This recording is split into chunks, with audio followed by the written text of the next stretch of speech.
Good evening. I think we have a very interesting show for you tonight. It's the first time we've tried this. We're going to have a couple members of the media, and by the way, I should tell you that unfortunately, Mark Piersma, who does the co-host the Talk of the Town on WUTQ, is not able to join us. He just gave me an email, and unfortunately, he has to take his child to the hospital. So we wish him well. You know, things happen. But we do have two other members of the media, and also a political analyst, as well as a former mayoral candidate. We'll ask him why the heck did he ever decide to do that. But our guests are asking myself the same question. Our guests tonight are Cassandra Harris-Lockwood.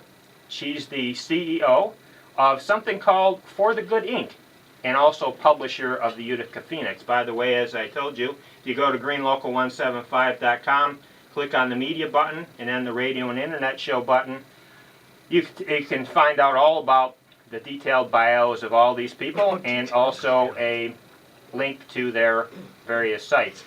The next gentleman is a newcomer to our area, but certainly not to broadcasting. He's Don Dudley. He holds a degree in broadcast journalism from Boston University and serves as anchor and news director of, okay, I'm going to have to take a deep breath, WUTR, WFXV, WPNY. Do you get an idea that they're getting their money's worth out of Don? Yeah, it's a mouthful. And the next gentleman, a well-known name in this area, it's Robert Cardillo. Holds a law degree from the University of West Los Angeles and is a graduate right here, Utica College, at that time associated with Syracuse University and now independent. And he also serves here as an adjunct professor.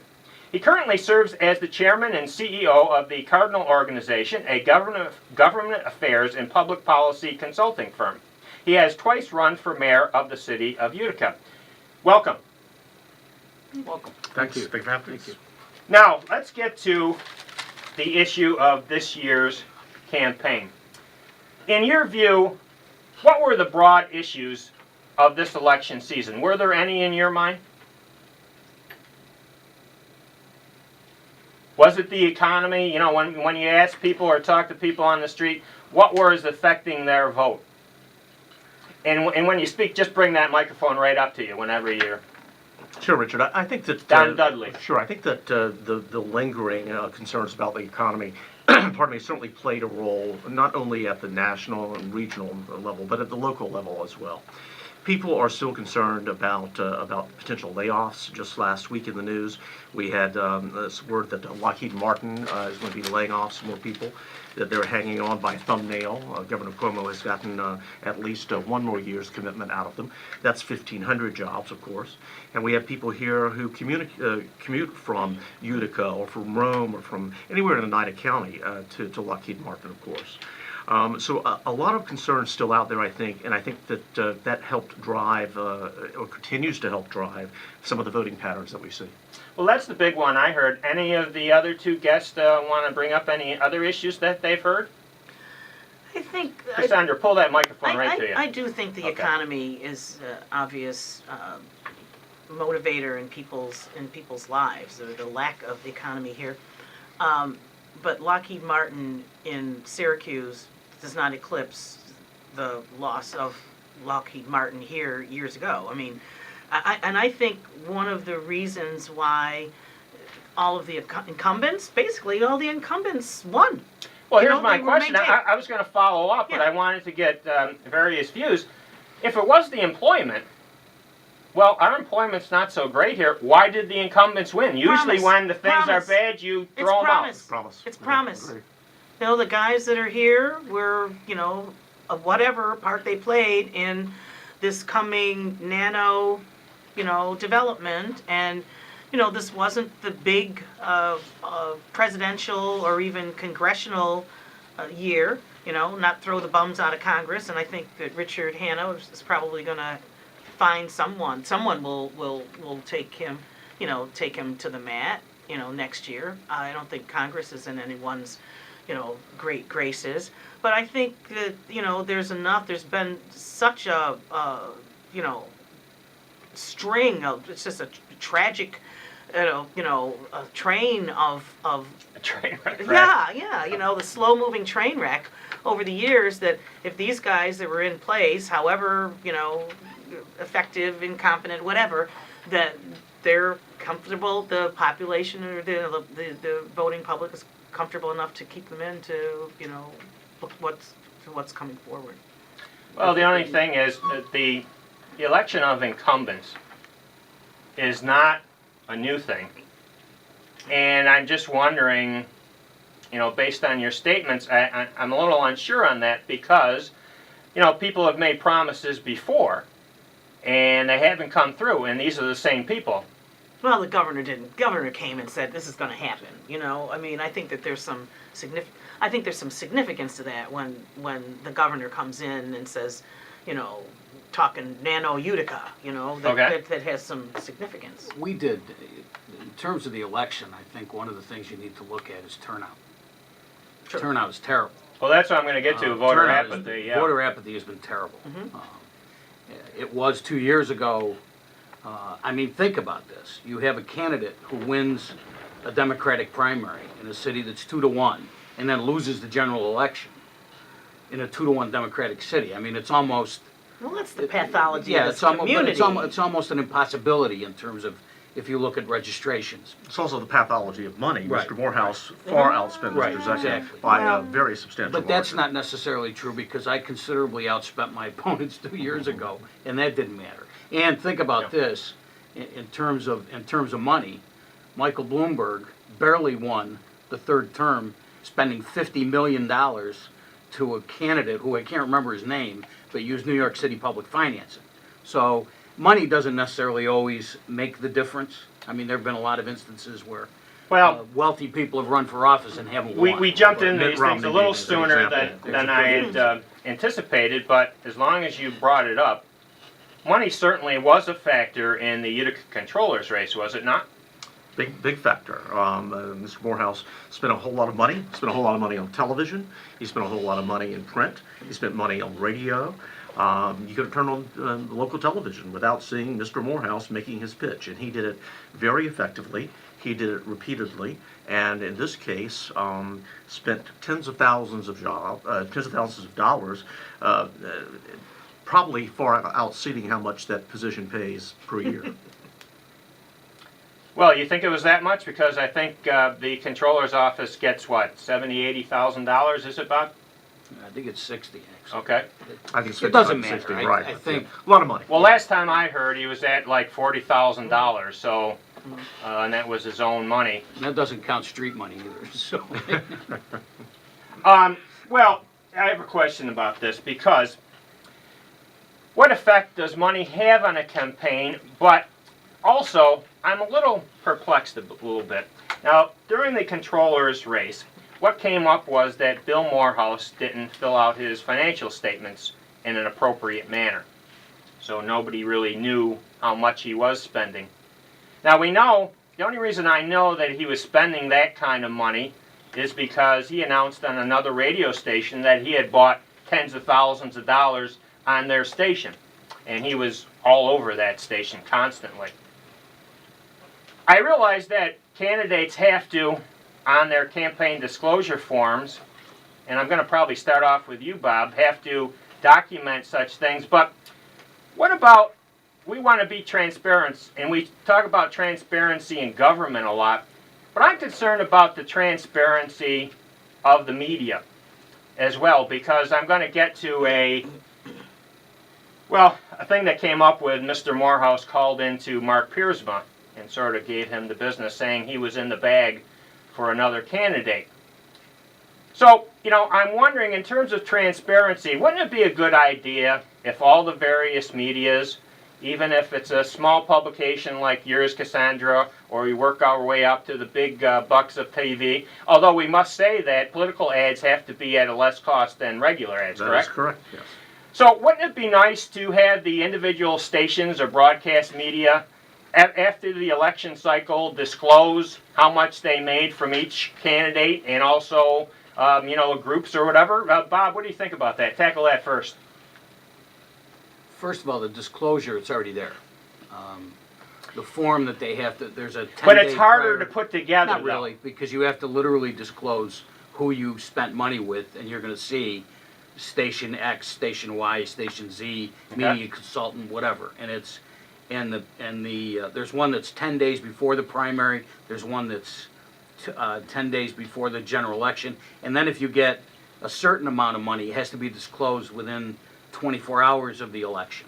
So there's Well, obviously, there's not much penalties if you don't file correctly. But here's the solution. There is a solution, and I've been very proud to say that as somebody who was a very magnanimous fundraiser around here, when I was Republican County Chairman, and I raised a lot of money when I ran for office myself, I am a big proponent of New York campaign finance reform. I have, for the last several months, been working with the Brennan Center for Justice in New York City. Actually, former Congressman Mike Arcuri and I have been on this together, which is a little odd because you've got a prominent Republican and a prominent Democrat, both agreeing with campaign finance reform.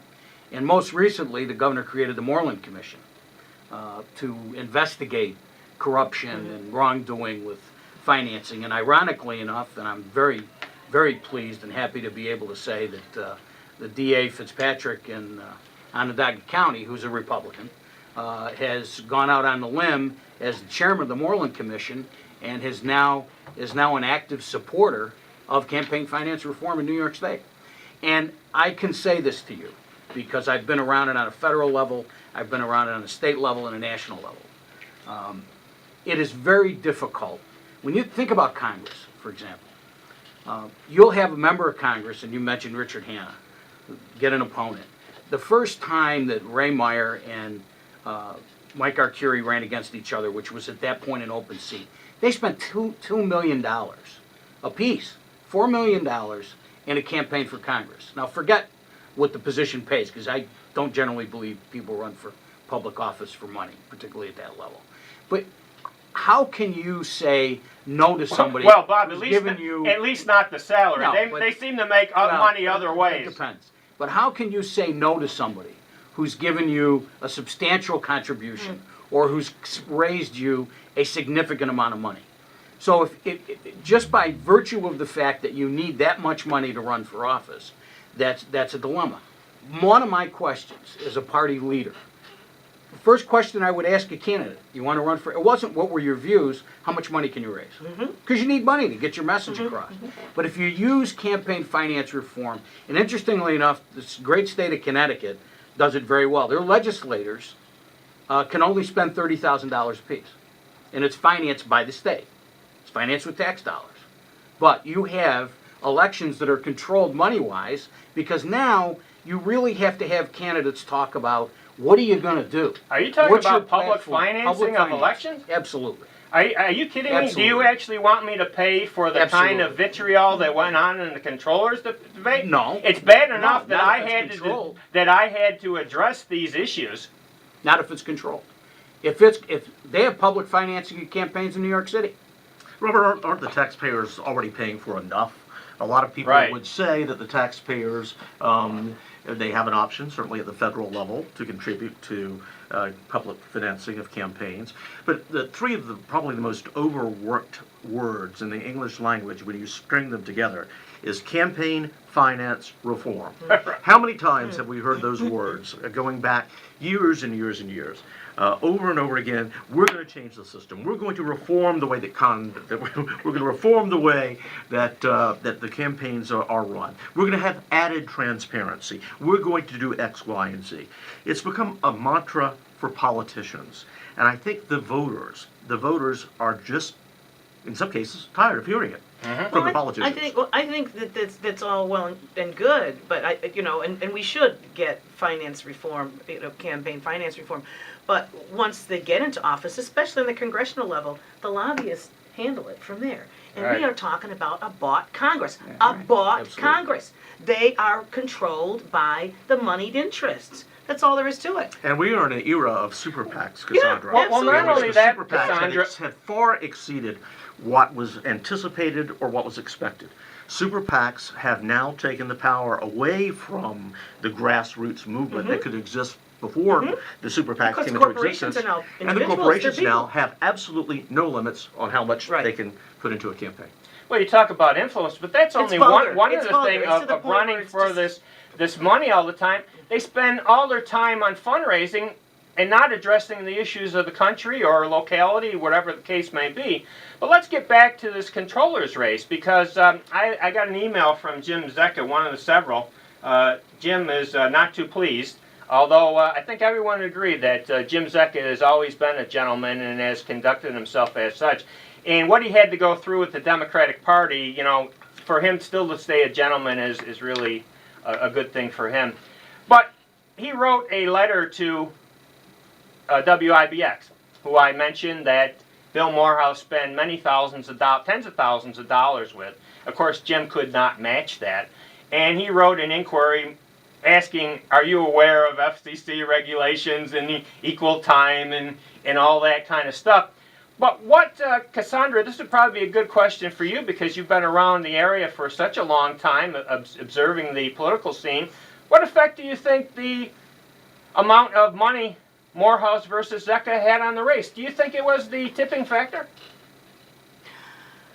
Well, I think his... We had a difference of about 500-600 votes, yeah, I think. I think it absolutely had an impact, but also, you know, clearly Morehouse had the Democratic machine behind him. Whatever it began as, you know, with Zecca getting the nomination, that was you know, by the wayside. And let me just interject for our internet audience. I will tell you that Mr. Zecca, who hopefully you heard on our show, was the endorsed candidate. I mean, he won. Mm-hmm. He wasn't the endorsed candidate of the Democrats, but he won the primary, and by bylaws of the Democrat Party should have been supported by all party members, and clearly was not, including the mayor. And what factor were the unions?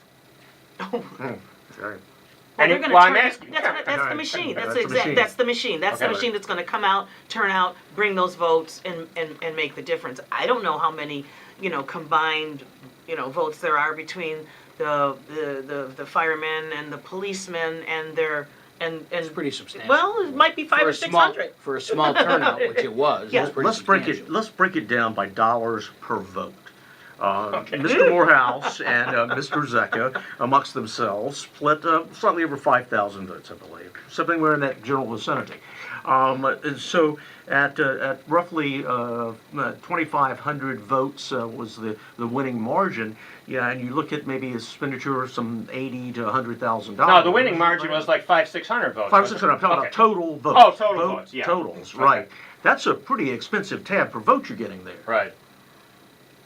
Well, You here's just made my argument for campaign finance. Thank you both very much. Well, but I'd much rather it have been their money and somebody who voluntarily gave it to them than perhaps dipping into the public till. but Bob, I think that would be the counter you're argument. there, Bob. persisting on this public financing. I appreciate it, but the problem is You're spending it's our money. It's almost a moot situation when you have the Supreme Court decision, because in this Well, that's controller's right. race, That's even it. on a small microcosm, you have Bill Morehouse, who has a lot of money. He's a neighbor of mine. I am in the low rent district. He's up on the hill in the high rent district. But nevertheless, on a local level, he's a heavy hitter. Absolutely. He's like a Ross Perot or something like that. So even if you had public financing, the Supreme Court says you can't limit Mr. Morehouse's money. So how would your idea have been a factor in this race, in the controller's race, Bob? Well, it only applies to the PACs. You can limit. Right. You can limit Individual contributions. individual contributions. They did that with the Congress, and actually that hasn't worked because all they did was create PACs. So, but there are ways to control it, and there are ways to do it without even publicly financing it. I mean, you can. How about on your tax form when you can contribute the dollar for Right. what is it? For publicly financed Yeah, campaigns, right. you know. In the cost of financing campaigns, and again, Connecticut has been a very good model for the country. Connecticut does it, Arizona does it.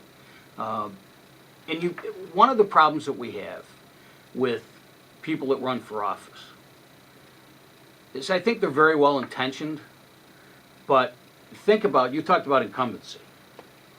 The problem that you have trying to knock out an incumbent is the fact that they have a war chest. And if there's a limit to what you can spend and what you can raise, it's not just a function of what you can spend, it's what you can raise. If there's a limit, now all of a sudden, that war chest that incumbent has isn't going to make much difference. Because now you really have to sit there and run your campaign based on your record. But if you've got a big enough war chest, your record Heaven is forbid. immaterial. Well, but if you've got a big enough war chest, your record is immaterial. It really is, because Well, your opponent can't compete with the kinds of things that you're able In the to party spill banking. out there. In the party bank. I want to get back to the That's union true, influence that's in true. this campaign, though, because somebody wrote Mr. Morehouse an email, which he sent to me, and it says basically the police and fire unions, he wasn't surprised they supported Morehouse because they'll support their Cadillac contracts, and we can't afford them anymore. Because people should be aware that the largest expenditure in the city budget is for public safety, and of that, for all city employees, the biggest expenditures are for health and pension benefits. Let And it's me like that interrupt. a lot. Let me interrupt you for a second, because your original question was, what were the issues that people voted on? And you said the economy. The number one issue that should have faced the voters of the city of Utica with regard to quote unquote the controller's position is the finances of the city of Utica. Right. Yet nobody's talking about the finances of the city of Utica. That's a serious issue. You're bringing it up right now with. Well, I did police on and our fire show contracts. too when we had the Morehouse, debates. didn't Morehouse say he was gonna digitize electronic? He said he was gonna be a but caretaker, none in of other it, words. none of it deals with the fact that we're broke. Yeah, you're absolutely right. Okay, Bob. nobody You're wants right. to sit there and say, guess what? We're broke. But people Okay. tell me we have a surplus, Bob. And because we were supposedly had a surplus 2 years ago when Well, I wait, kept Bob. talking about it, and the the current controller, who was my opponent in the primary, kept saying, we're perfectly fine. No, we weren't. We were in the hole Well, by where are we millions of borrowing dollars. money now? If you're fine. If you're fine, Exactly. yeah. Well, I want to finish the point here about the. I didn't mean to interrupt. No, but that's I- fine. I That's thought it fine. was You're appropriate based on- encouraged to do so. Zecker responded, yes, as a member of the board of E&A, who oversees and must approve all union contracts, they know I will not, in bold letters, be a rubber stamp as Morehouse has been. Also, I was not even granted the opportunity to screen before the PBA. So, once again, I throw out there, what role did the unions play in this? I think they played a fairly substantial role because I think, as Bob said, when you're dealing with small numbers, what did we say, 5,000-6,000 votes at the Right. most? Yes, correct. And the electorate is what? Well, the city is 60,000, Yeah, so but you those- got to figure you probably got at least. Well, I had Well, those. wrong. You got Yeah. 20,000 I in anticipated registered that votes. question, so here's the totals from the Board of Elections. The Democrats in the city total 14,812. Republicans are So you got about 6,759. 20,000 votes. So There's 225 conservatives, 131 working families. I didn't realize this, but there's 1,474 independents party, not blanks or independents like myself. 45 green, and those blanks like myself are 4,846. So what's the total So in you there? got a total of about 30 plus thousand votes. No, less than, well, in the No, 20s, yeah, in the but- high 20s. So what do you usually get for an off year, Well, you just, an off year election though? I mean,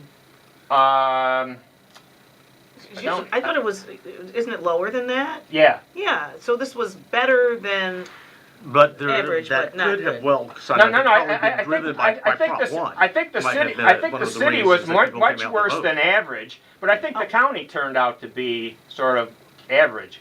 It was below average, actually. as we The were- county was right, below right, as well? was Correct. Okay. But how many But the of those city was people- well below, wasn't it? It was well below. Okay. And as I said, how many of those people actually came out to vote specifically Yes. for controller? Yeah. That is a very big question. What do you think? I think that Proposition 1 was a very big motivator, that brought people to the polls. I think that Prop 2, which was the veterans issue, brought some people to the polls. I don't think anyone woke up particularly, except for those who are very into the minutia of city government, woke up and said, today I'm going to go vote for the comptroller. or the people that were affected by the vote of the Or, controller. right, correct. And so I think that number, observationally, was probably not that great. I might come back to the controllers and other races, but I wanted to talk about something that disturbs me. People that affect our lives greatly, but yet there were no choices. And I'm talking about an Utica County judge and New York Supreme Judge. I'd like to know how many media outlets, we didn't, interviewed the judges' candidates. Did anybody? I don't think they did. I'll We plead did. guilty on behalf of my organization, unless they did it before my arrival. And that's a good point. and how many questions were asked of some supervisors, and how many questions were asked of council members from the various wards. Right. How many people just simply go to the polls and mark the party line. We've seen proof positive in any number of cases, not just here in central New York, but that I've seen in a career of covering politics at the national, state, and local levels, that oftentimes that is very much the case, that people go and simply mark the party line, and that's that unfortunately opens up a Pandora's box in that people don't get asked questions. They don't get posed even. Right, I mean, how many went unopposed? Right. Well, Cassandra, turn that microphone towards you. You know, your husband's a well-known attorney in the area, so I'm sure that this issue sort of hits home. You recognize the importance of judges in the community. Well, shouldn't the media give better scrutiny to these people? And the other thing is the lack of scrutiny that judges are getting. Shouldn't that be an issue, as I'm bringing up tonight? Because I never heard that either on election night analysis. As a matter of fact, I heard very little analysis. Very little, I think everyone agreed, very little political analysis ever goes on in this community. Well, with the judges, there's that whole. Well, there's a code. There There you you go. There's the code. The no comment. There's a or code not, that they have to run by. Yeah. Yeah. I ran a judicial race in the Rochester Supreme Court District, which is crazy because it's like 9 counties. It's like here, they run huge counties. Their races are, but there's a limit to what they can say by code. Wasn't there a time when attorneys couldn't even advertise? Right, I mean, even they are down. not allowed to know Right. who gives Yeah. them money. The judges. Correct. Okay. Theoretically, Theoretically. they are not Theoretically, allowed okay. to know who gives them money. Now, their campaign fills out a campaign finance report, which is public information, but yet they're still not supposed to really know who gave them money. So the judicial races are tough. You can't have a judicial debate, per se, Right. because they can't comment on cases. Well, what about the moving the age from 70 to 80? That went down. I mean, wasn't that the only proposition that went down? Yeah, Yes, that was it. Well, I think they're thinking back to Ronald Reagan. Well, actually, the interesting possible. part of that It's is possible. that when they retire at 70, actually the idea of having them work to 80 was not a bad idea. When they retire at 70, they keep working. Yeah, the problem, Bob, Because is they can work for another, I think it's another 5 or 6 more years is in their same judicial capacity. well, the problem, Bob, is most of these are guys, and being Well, a not so guy, much anymore. There's- being a guy myself, once you reach 50, it's all downhill from there. Hey, speak for And yourself. men do not live as well as women do in the society. They die at a younger age. So to me, that's really pushing it, being 75, 80 years old and Well, being a justice. Well, then I'd like to ask, why aren't there more women in public office and in Well, in Let me shoot it right back at you. We had 2 minorities run in the at-large council. against each other? Yeah, well, it was totally unmanageable, first of all, to actually have a serious consideration of the candidates because you got 8 of them. It's unwieldy. I mean, how am I going to do a radio show with all 8 at the same time? Well, and we're talking about a lot of recycling here too. I mean, Bill Hendricks has been around and around and It around. wasn't Bill Hendricks, it was Mr. Jackson, right?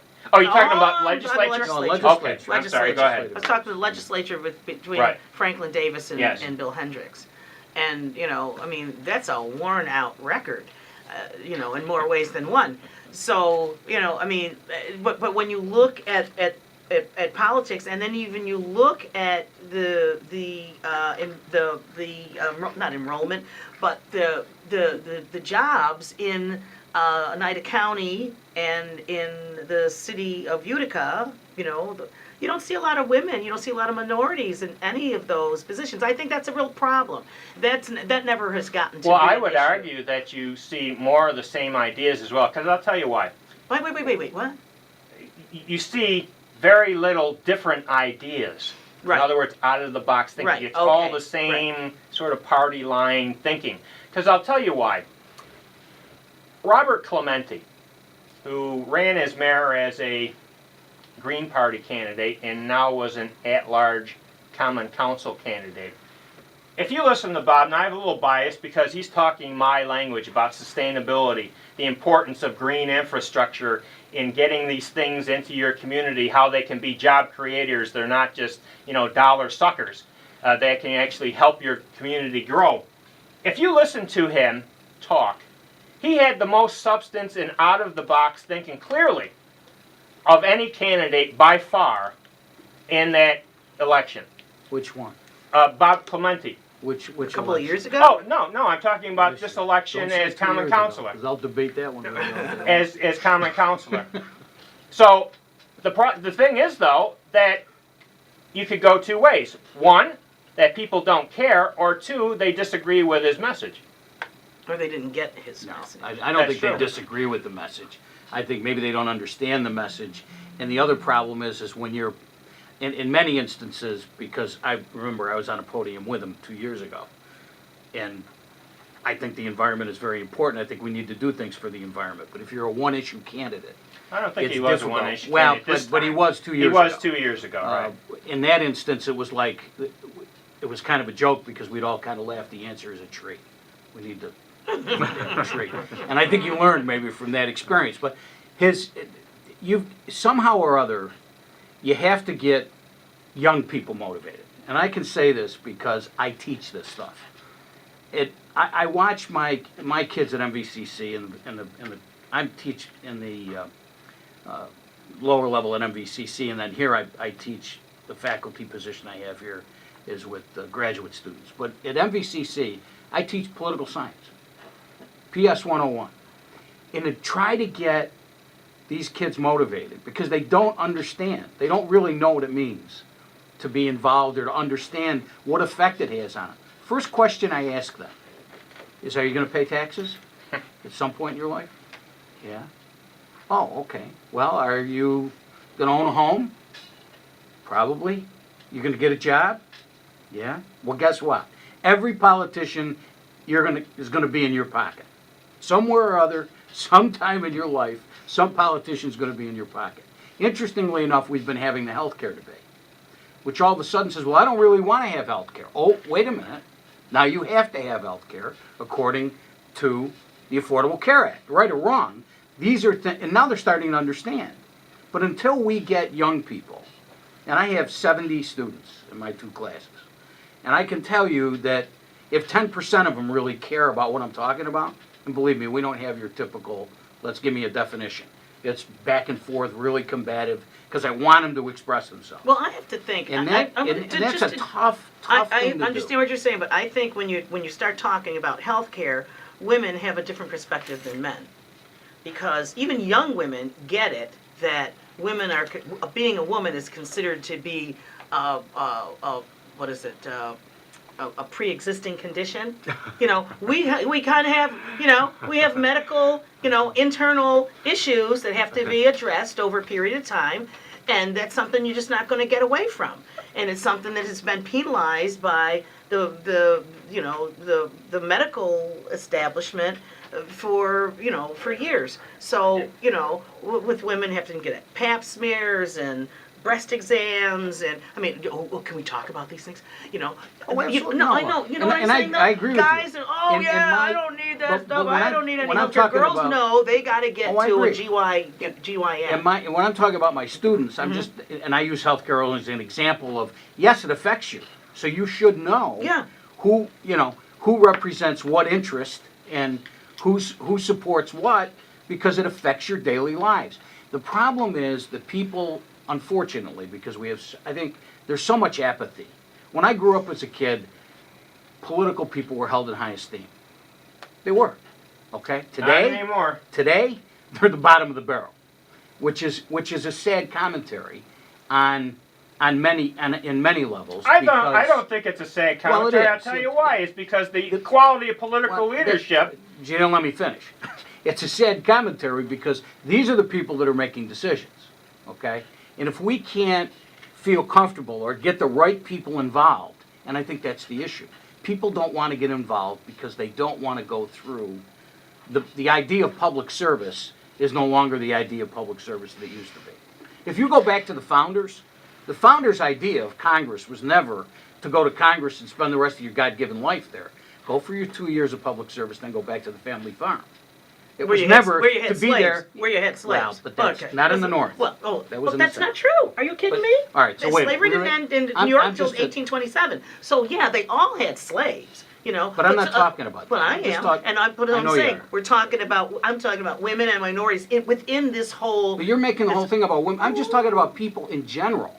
Okay, not. We're people. No, I didn't say you weren't. As a matter of fact, so are my people. So are Native Americans. Yeah, but they weren't. So is slaves. everybody. They weren't slaves like that. I'm just saying. Native They're- Americans weren't kicked out of their No, land. they didn't work out to be slaves. They killed them and they just drove them out. Oh, so that They was stomped okay. them in. I'm not saying it's okay. There's Somewhere in the a middle of distinction. this, It's a yeah, distinction. we lost the argument. Don, help me out, please. Somewhere here in the middle of Thank you. And I'm I'm trying to not make it physically into sitting a between race these solution. two, I might want, add. hold on. I want to describe the scene here because we have Don Dudley, news director and anchor The of new guy. WTR. In an In Italian, between- in a spirited In Italian. between and getting stereo from Robert Cardillo and Cassandra Harris-Lockwood. So, Don, please Yes. throw me a light. Yeah, Yes. it's boy, I tell you, I want to get both microphones now. This is even better. Let me get back to the point about young people and having them involved in the political process. I go back to my political involvement as a young person, and I'll date myself publicly. I was, back in the 80s, a supporter of Ronald Reagan as a student in college. Hell, I voted for Richard I Nixon. came from that era where I got news for you. Ronald We're the Reagan- same age, Right, then, buddy. yes, we are, and that was my first political engagement at BU, and we were politically engaged, and we were politically in tune, and we watched television, and we knew about current affairs, and I was also brought up to be interested in current affairs, and I remember Richard Nixon's trip to China because my parents made me read Time magazine as a child. Well, I And we wanna- had subscriptions to Newsweek. I wanna- And I think what has happened is that over a period of time, that for whatever reason, separation of families, separation of role models, separation of the educational system, Xbox. which has Xbox, right, that somewhere along the lines, the interest of young people in the political process has been dumbed down, and it has simply evaporated because of Xboxes, because of television, Well, and because of multimedia. We and talk, it's just no we longer talk there. about one aspect, and we identify millennials because I brought in the research studies. And as you know, Green Local 175 Live, we talk a lot about environmental issues. Well, today's millennials, the research will show, are the least interested in the environment of any generation, whether it's my generation, whether it's Generation X, or what have you. And so we face this constantly. The thing is that one of the excuses that we give college students today, when you pay $30,000 here at Utica College or $50,000 for tuition at Hamilton College, you sort of have to be concerned about making money and may not go into careers that may be worthwhile for society but don't pay as much and have to go to that high-powered lawyer or that stockbroker or the financial markets or whatever. So do you give them any excuse for that? No. Okay. I'd like to comment on the lack of political interest in the urban youth. And when I see such a great majority of especially Black and Hispanic youth, their fathers being incarcerated, Yeah. and them, having this concept of themselves that they should be walking around with their pants hung around the bottom of their butt. I mean, it's bizarre that this is somehow I guess a political statement, But the fact of the matter is there's such a breakdown. There's such a breakdown in society with the lack of these fathers being at hand. These young men don't know how to be men. They really don't know how to be men. There's a lack of emphasis on education as a way to achieve. College is something that you ask these kids For somebody else. Yeah, it's for somebody else. It's just Cassandra, an unrealistic. This is a hangover from the Rockefeller drug laws, is what this is. Absolutely. It's a Absolutely. hangover. It has Absolutely. persisted it's a for painful hangover. years, But for decades.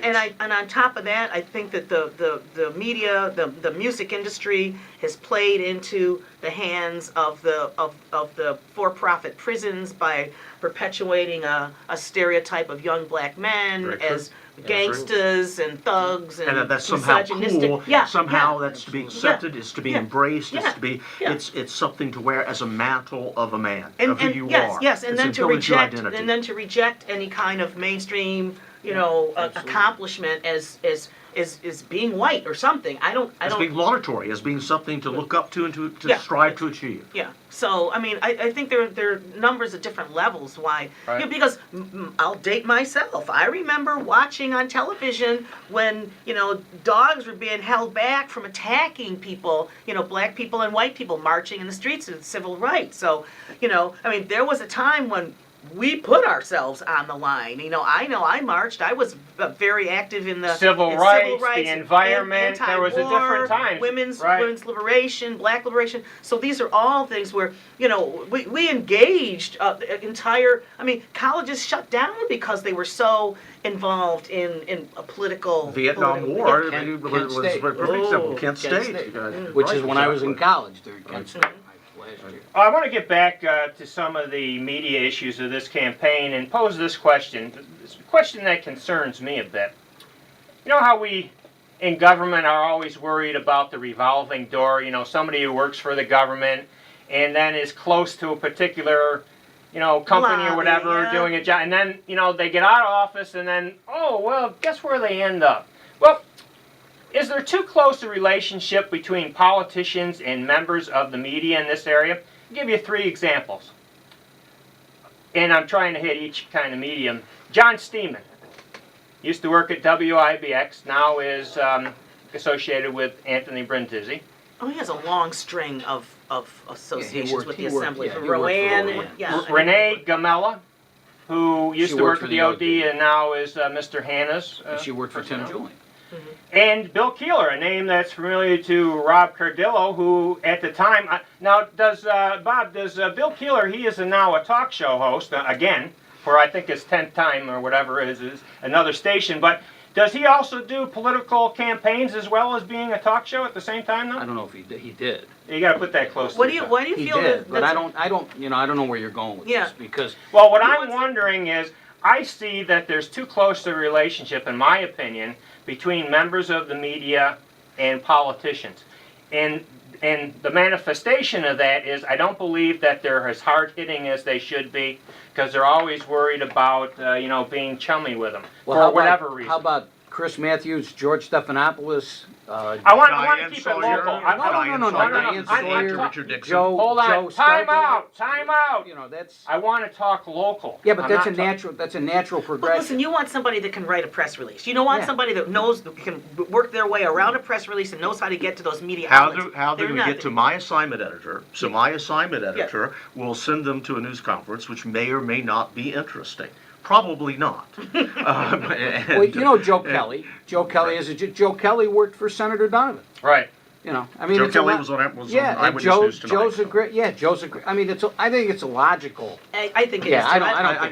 don't think find it. I'd be more. I'd be more concerned with those political endorsements, which we Yes. did not get any of Oh, out of the OD. I want to Right? follow Right? up on that. I Right. want to follow up on that question, though.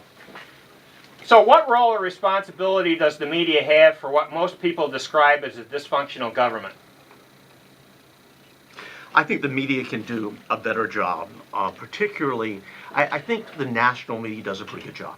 I think we pretty much get a lot of good coverage of national issues, Meet the Press, Face the Nation, Nightly News with Diane Sawyer, with Brian Williams, etc.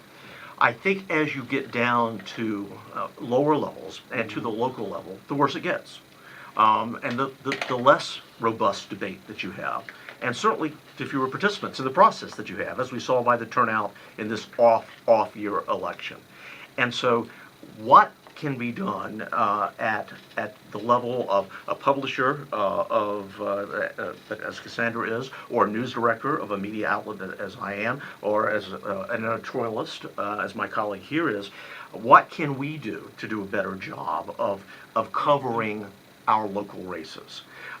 The answer is a lot of things, and the answer also is sometimes it's just dull. And sometimes we have to make decisions based upon what's going to attract an audience or a readership. Right. And sometimes that's just not going to another news conference in which we're going to hear the same thing over and over again.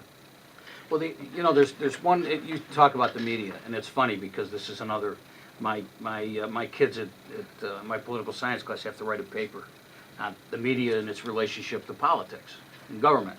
And it's interesting the way I grew up and the changes that have been made, particularly with technology. Technology has changed the way people view political people tremendously. Think about it. Before it used to be CBS, NBC, ABC, right? Now it's CBS, ABC, NBC, Turner News Network, CNN, It's the Fox. closed loop, It's- the closed and- information right. loop. And in addition to that, And they all cover the same thing. well, no, wait a minute, no. 24 hours a But here, day. Let me make a point here. The additional thing is you've got all the bloggers, you've got Twitter. You know, somebody can't say boo without it being already on. I'm sure somebody's already tweeted. But are we about what he talking said. quantity or So, quality wait a minute. here? So, and the other problem you have is now the networks, some of the networks, are biased one way or the It's other. like closed information If loops you're is what I'm Fox, saying, yeah. if you're watching Yeah. Fox News, you've got a conservative bent. If you're watching MSNBC, you've got a progressive bent, and nowhere in between.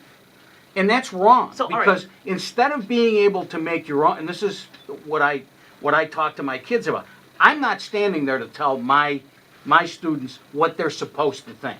I'm going to give you information. Now you make your own judgment based on information that you have. And the problem is people watch, I still call it the boob tube. They watch the boob tube and they'll watch Fox and say, wait a minute, Sean Hannity said, well, it's got to be true. Well, Well, you know, Al Sharpton said, so it's got to be right. true. There is people can't differentiate or don't differentiate between people who are editorialists on television, Bill Hannity, Sean Combs, you've got Rush Limbaugh. Let's go to the ultimate radio guy. You know, what Rush Limbaugh says is opinion, it's editorial. It is editorialization. Fox News has some portions of its programming that is news, and some portions that's opinion. And Bill inflammatory, O'Reilly and they is want an it like opinion that. show. They want it And to be the inflammatory. lines have been blurred, and they have been successfully blurred. But Terrible. I think the question was what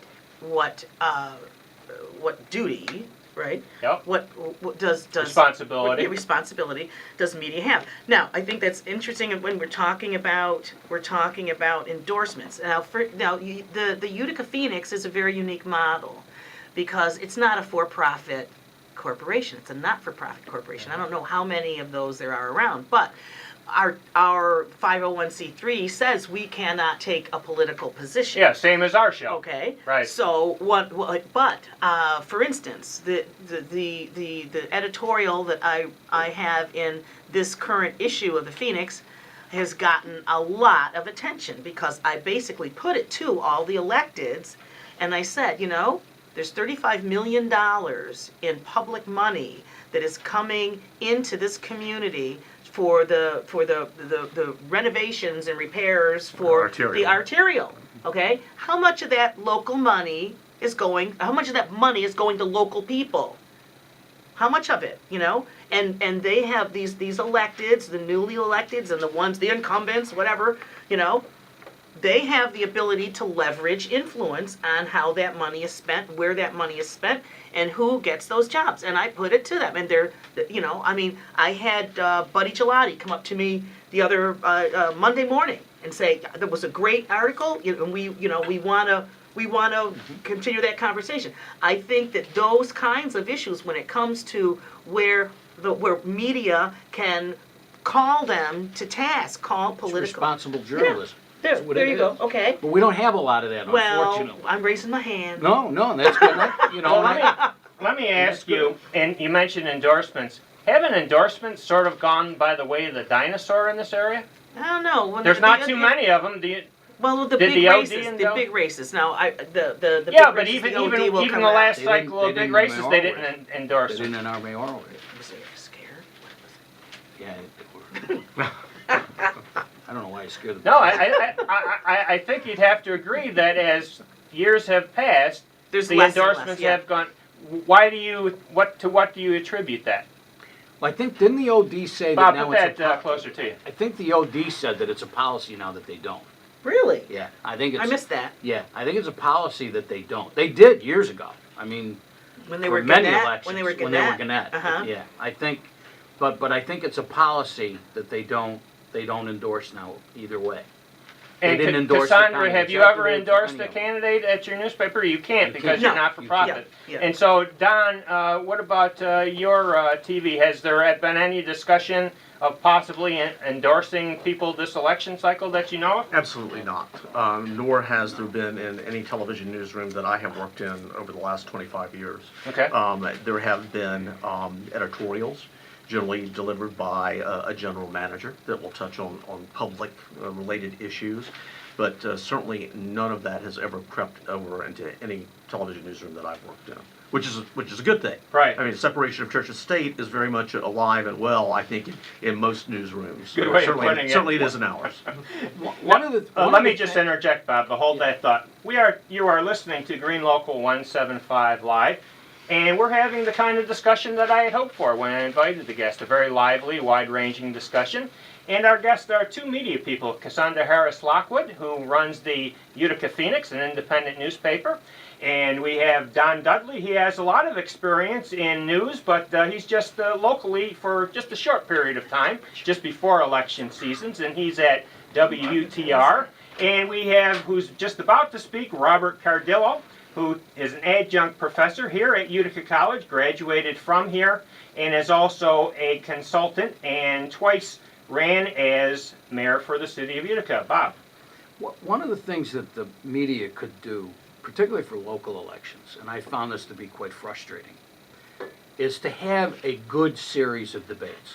Now, 2 years ago, we had what I thought was a pretty significant mayoral election. Mm-hmm.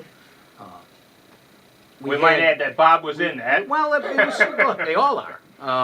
You know, you had no incumbent running, so you had a primary, but we couldn't get debates. It was a forum. Not, look there's something to be said about spirited debate. You look at the presidential campaigns. I mean, decidedly, presidential campaigns have swayed elections one way or another. I mean, Absolutely. look at this past election. The president, Barack Obama, had to, make some changes in the second after the first debate, and he did. But we don't have the media, which I would like to see them, both stations, maybe run a series of debates for local elections. But Bob, let me interject, because you're doing something that the commercial media either can't do or won't do. No, they can do it. They can do it. Well, but they're in the profit-making business. It's usually like Well, the they had League a- of Women Voters. Yeah, or but some we group. had a half hour. We had a half hour show on KTV, and I don't think UTR was actually up. You had just started. They had a half hour show on KTV, but it was a forum. And the other problem was they had everybody there. We had Ernie Sunita. You can't, with 5 people, you couldn't do it. I mean, you couldn't have a real serious debate. That's why we didn't know. have the 8 in studio for the council, because and especially on the radio, you could never figure out who was who.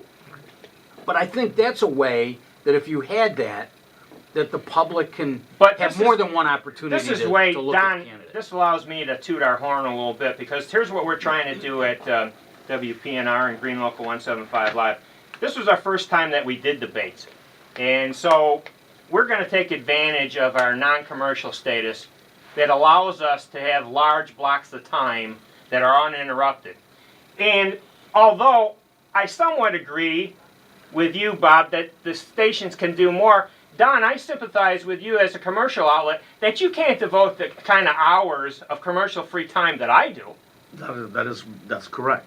However, I think that we should be doing more, and I think we can do more.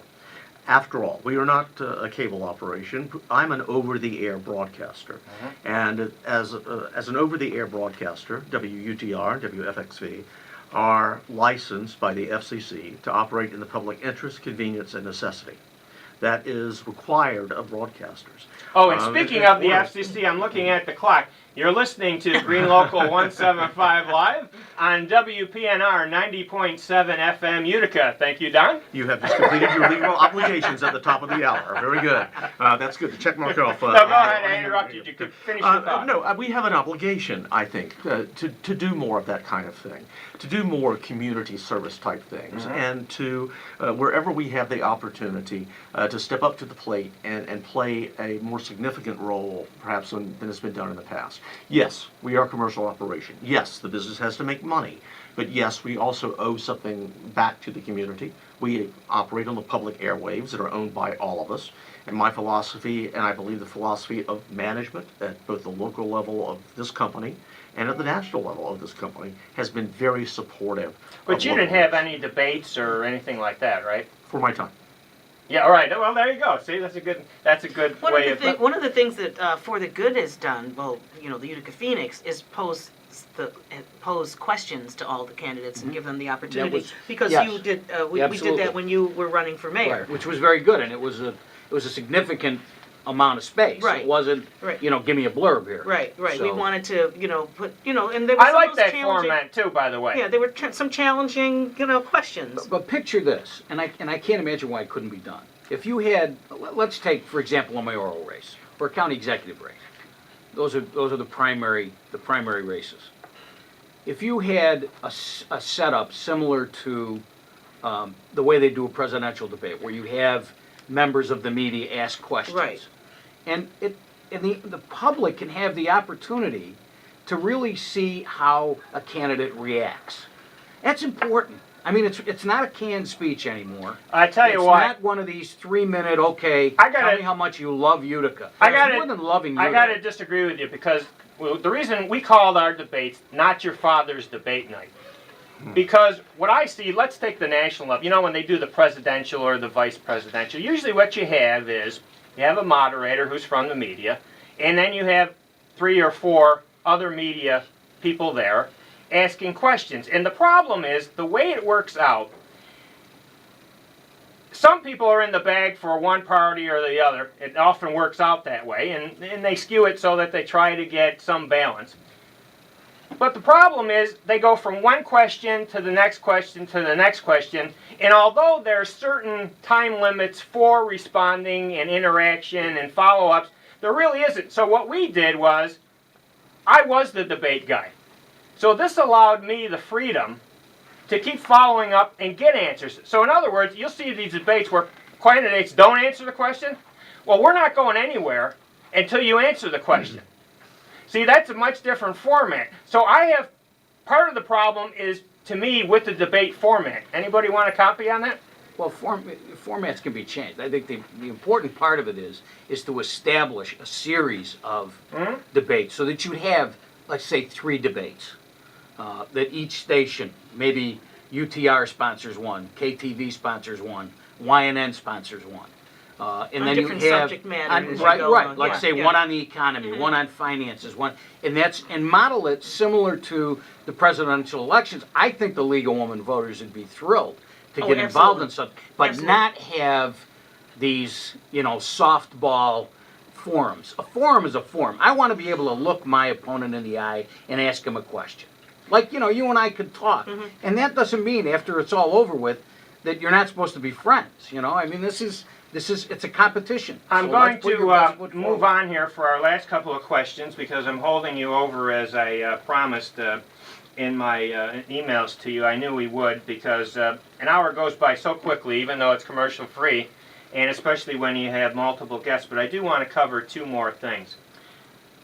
A little bit about transparency. Now, Mark Piersma, unfortunately, is not here. He is the co-host of a program in town. I call it the Other FM Talk Show. And he recently had a call, or they called Mr. Morehouse after the election.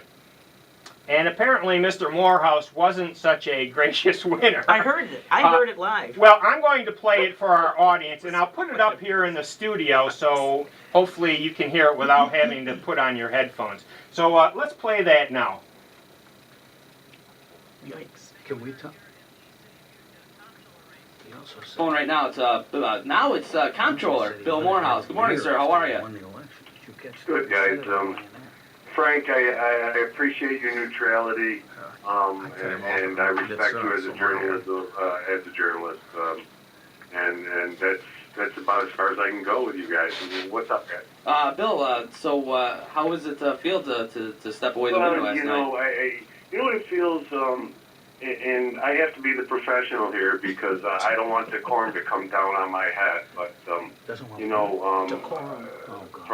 day one, Mr. Piersma, you were in bed under the sheets as far as you could get with my opponent, and I think that's embarrassing journalism. That's just my opinion.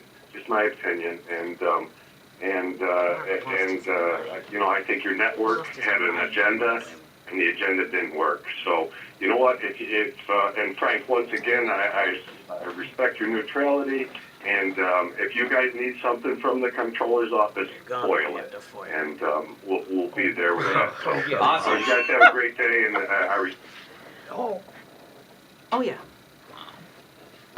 So that's what we're gonna expect, I guess.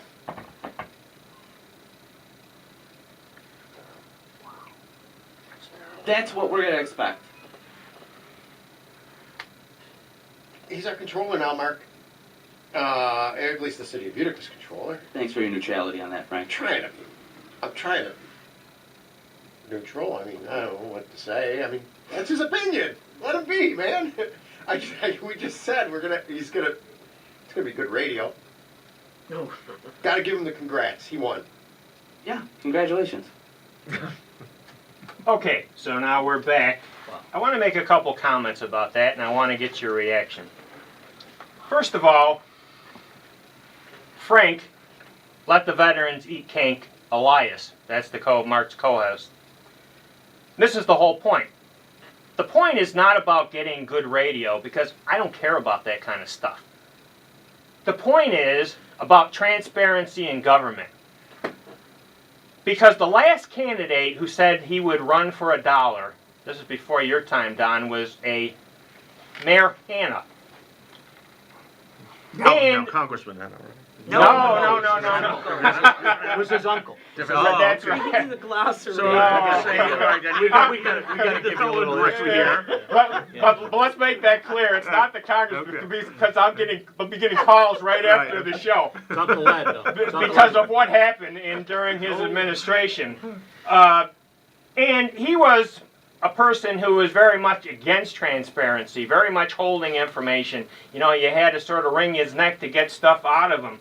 And so, are you sort of alarmed by the reaction of the incoming controller? Because I think we should all stick together on this and be outraged as the media. I'm going to give Mr. Morehouse the benefit of the doubt, simply in this case by saying that he was tired, and He sounds like he hopefully that was at the end of a very long evening, and the night Well, it was in the morning, the night NyQuil was before, cooking right? in, or the DayQuil, or whatever. I'll give him the benefit of the doubt. Certainly, I don't think it is becoming of any public official to say, I look forward to corresponding with you through FOIA request. That's inappropriate. That is not transparency, and I'm sure that Mr. Morehouse hopefully doesn't feel that way. It's cooled off a little bit. It's cooled off a little bit. Cassandra, but can we get your comment on that? We will be happy to FOIA him if he prefers that means of communication. Can we get that? I do. I have to agree with Don here that I think it was in the heat of the moment. It was a long. These two guys were slugging it out like two heavyweights all through the campaign, and I think I want to give Bill Morehouse the benefit of the doubt and say, that was not the way he intends to conduct himself, in office, and he can call me up and let me know if I'm wrong. But Well, I think it sends up red flags. Well, you would hope that someone would be a little more magnanimous, perhaps. Well, part of the reason I'm mentioning this is hopefully you'll get wind to him that people in the media won't stand for that, and I hope we can join together on that. I will follow up, but before my last question, I will follow up. Bob didn't get a chance to. Oh, I'm sorry. I didn't Let me see just that you say wanted this to. as somebody who's not in the media, but somebody who was a candidate, who had a camera put in his face the night he lost, and I found humor. I said, I'm going to Disneyland. You know, it was like, what do they say when you win the Super Bowl? I'm going to Disney. You're right. And you know what? Well, Mr. Morehouse Maybe- couldn't get that right maybe either should- because maybe he put should the have a little microphone in people's I know, faces I know. and he said, let's have a Heineken. So people were on him about not mentioning Utica Club and yeah, so on yeah, and yeah. so forth. So- Well, not only that, look, in the heat of a campaign is difficult. I just think that anybody who holds public office has to recognize one thing, especially today, with I mentioned technology and all the, you can't do anything without anybody not knowing you're doing it. You know, between Twitter and YouTubes and all kinds of stuff. So I think, I'm sure it's a Instant lesson replay. learned. I'm sure it's a lesson learned. I mentioned that $1, and I'm a little disturbed that nobody except for me mentioned it during the campaign. We faced this during Mayor Hanna's last election, where he said the same thing. I'm not going to take a salary, I'm going to work for $1. We found out then that you can't work for $1. It's not legal to work for $1. You have to take your salary, and then if you want to donate it to whatever, that's fine. You know, Mr. Hanna donated his salary to a bunch of good organizations, charitable organizations, and more power to him. But nowhere during the campaign did any media person ask Mr. Morehouse, well, Mr. Morehouse, you know that you can't run for $1. And if that's the case, are you willing to then pay the taxes on your salary for 4 or 8 years and then give the money to charity? And if so, what charities have you outlined? Wouldn't that have been good questions? And I hope, since they weren't asked during the campaign, I hope that you'll follow up on it when he's in office. I'm not sure that's codified in state law. Michael Bloomberg has accepted $1 a year for 12 years. So whether or not it is codified for tax purposes or whatever, I'm not sure. But you still have to accept, my understanding, Bob, you can correct me if I'm wrong, but we went through this with the Hanna administration, that he could not work for $1. He had to accept his salary.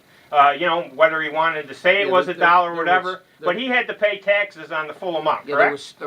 there's something in state law that said that he couldn't, he had to take the salary. Now, Right. whether or not he could have contributed the entire salary, He which did. then would not be subject to taxation, Right. because the entire amount would be a write-off. Well, whatever. So, and you know what, look, for somebody to say that, I think it's magnanimous, that's fine. If they can afford to do it, that's great, and it's good for the community if somebody's going to donate 60, 70, whatever. But the that was salary is. one of the back to the cornerstones of Morehouse's campaign, and nobody in the media ever brought that up. You brought it up, Yeah. and so what did he say? He wasn't here that night. I had to bring it up with Mr. Zecca. Okay. And what did Zecca have any? Of course, he knows because he went through the Hanna years that it's not allowed. So he confirmed Well, that. that's not absolutely correct. It's not that it's not allowed. I mean, if I ran for office and I said to the public, I'm going to accept, I have to accept the salary, but I don't intend to keep the salary, and I'm going to donate my salary back to the city or back to a charity. Yes. You can do that. What You I can do said that. is, I mean, but you have to accept it as your salary. Okay? Well, and but then, that's and then splitting how you hairs. get You're really not how taking you it as a how you salary. get out of that money, you know, whether you want to donate and not have to pay taxes or reduce your taxes. But the point is, you're not working for $1. The city is still going to have to put out the controller's salary. That's the taxpayers are going to have to pay the controller's salary. All right, so you're saying you want an answer to the question? Absolutely. I'll get you an answer to the question. You know, I'll ask the man. well, I'll ask him. Simple. And Forget the it. question Let's move is, on. Move on. where is he going to donate the money? We'll find out. That'd be good. I'll ask him. To the environment. Right, there you go. But we will gladly accept a donation to Green Local 175. It will be great. Good job. Now, Community gardens. There last you go. question. Tomatoes. Political parties in the area. We found out, we asked the question in this campaign, what's a Democrat from the controller's race? What's the status of political parties in this area? They were sort of made a mockery, like the controller's office was sort of a joke. You know, the Democrats, well, their whole political slate, you know, I wasn't sure whether they were running political candidates or whether it was a prison rehabilitation program. They had one guy that's a convicted felon, the other guy committed manslaughter, but yet they were worried about Jim Zecca's bankruptcy. So I couldn't understand that. The Republicans didn't field a candidate. The Independents. Well, they tried to, but the petitions were Yeah. incorrectly I And the submitted. same think thing there's with a the blur. Independents. I think there's a blur here. I think when you start looking a little further up and further along the feeding chain there, you know, you see how well Mr. Pacente always got along with Mrs. DeStito and always got along with, you know, I mean, they're, you know, there's a blur. I don't think it makes too much of a difference, you know, and wasn't Bill Hendricks was running as a Republican and planned on converting to switching to, you know, there was someone else that was going to do that too. There's a bunch of them. Yeah, but I think it's, you know, a lot of personality politics around here, you know. Very much so. Yeah, and you know, and to some degree, it makes sense when you have a region that has such great needs. You know, if you can find a way to work together, but you know, and I'm saying that with, you know, with no. With, Well, look, you've got, there's the good example of that, I think, is Joe Griffo and Anthony Brendis. Yeah, And they worked very, very well. And when Rowan And was Rowan there, was there, and then she worked very well with Ray yeah, Munner. yeah. And you know what, you need that. I mean, And think this is think what I'm about saying. this. This is what I'm saying. In the state legislature, you've got a Republican state senate, so it certainly helps to have Have the a state senator be a Republican, yeah, Republican. And you're And a going to have a Democratic- Democratic-controlled assembly. And the two of them, and I happen to know them both very well, Anthony and Joe get along famously. Mhm. And by the way, in particular, when you look at all of the opportunities that we have at SUNY IT with nanotech, I'm also going to put a plug in here Go. for Utica College because we're here. The Right. cybersecurity program at Right. Utica College is probably the best kept secret. If you ever want to do a great show or do a great interview, it's here with cybersecurity because this cybersecurity lab is used by many, many people in this state. Oh, Don's So- writing that down. Good Yeah, No, no, networking I'm there, serious. Robert. I'm serious. Give me a call and I'll tell Way, you way how to do go. it. So, but anyway, if you look at that opportunity, this is going to be a chance for the community to come back and to create some real good economic opportunity. And to get all the way back to what we were talking about Lockheed Martin. Lockheed Martin is going to leave Syracuse. Well, they plummeted us right here. Yeah, that's And what I said. and New Long York time State ago. gave them money. Long time ago. I'll never forget this. When Irwin Davis, you remember Irwin Davis, who was head of the economic development growth in Syracuse, their EDGE program, Okay. and the MDA. Okay. It was called the MDA. Irwin Davis was the executive director. Irwin Davis is making this speech when I was the head of Empire State Development regionally. And he's making this great speech about, and he's at the hotel, the Holiday Inn, which is in the business park, and he's talking about how we need to work together. And I can't stand it. You know me, when I have a little opinion, I'm going to say it. Talk about it. So I get up. Now, I'm working for Governor Pataki at the time. So I get up and I said, look, Mr. Davis, Don't this play. was when Genesis first started, Uh-huh. the Genesis Group, which is another great opportunity here. I said to him, how can you have the unmitigated gall to get up and talk about Working together. Lockheed Martin working together? You took jobs from there, which thank God is ConMed, and I was Yeah, you honored to could- put you could that see it from deal there, just together. like- yeah. I said, you took jobs from there and brought them to Syracuse, and we paid you for it. And you're telling us that you're going to help us work together? I don't think so. We're not Syracuse's stepchild anymore. Okay, but as time goes on, now we need to really start thinking about being regional. Yeah. Because none of us, because people talk about Syracuse is so great. Syracuse has mega problems. Their finances are as bad as ours, School if system. not worse. Oh, Their school system their is crime rate is terrible. The terrible. crime rate is horrible, but not for Syracuse University. Syracuse is really problematic. The city that I look at in upstate New York that always does well is Rochester. And you know why? They work with their educational institutions. Between RIT, U of R, Fisher, Nazareth, all of the local colleges and universities work really well together. And even when they lost a lot of jobs at Xerox, Kodak, yeah. the incubator businesses that were created from a lot of those engineers wound up being companies that are 200, 300, 400 company employees in Rochester and Monroe County. So we need to look and think to ourselves right now that this opportunity, it's not just nano. There's more than that. Oh, the That's why I casinos talk are gonna about- save us That's all, why I right? talk about the cybersecurity. Well, Casinos heaven are may gonna, help. I mean, that's manna from heaven, so to speak, right? Well, I think Black River Systems is a good example. Absolutely. Right Absolutely. downtown, they're a best Terrific kept company, secret too. terrific company. Well, I'm We going to a have number to of those end it things. there because I don't want to keep you. I told you I would probably See, we keep you ended for it an on a extra positive 15 note. minutes. There you go. Yeah, so we'll end on that unanimity. I want to just thank our guest, Cassandra Harris-Lockwood from the Utica Phoenix and For the Good Inc. I appreciate that. Don Dudley, welcome to the area. We look forward to your input in WUTR, and hopefully you do come through on some of the things you said. I will promise you this, you will be on the 11 o'clock news tonight. Okay. How's that? We have a camera here. Matt's taking care of that. My life is complete now. That's what the That's bucket right. thinks. And Robert Cardillo. He has the Cardinal Center, where he's a consultant, but he's also an adjunct professor and a proud alum of Utica College. Me? I'm Richard Morris, and I'm singing it now while I still have a song.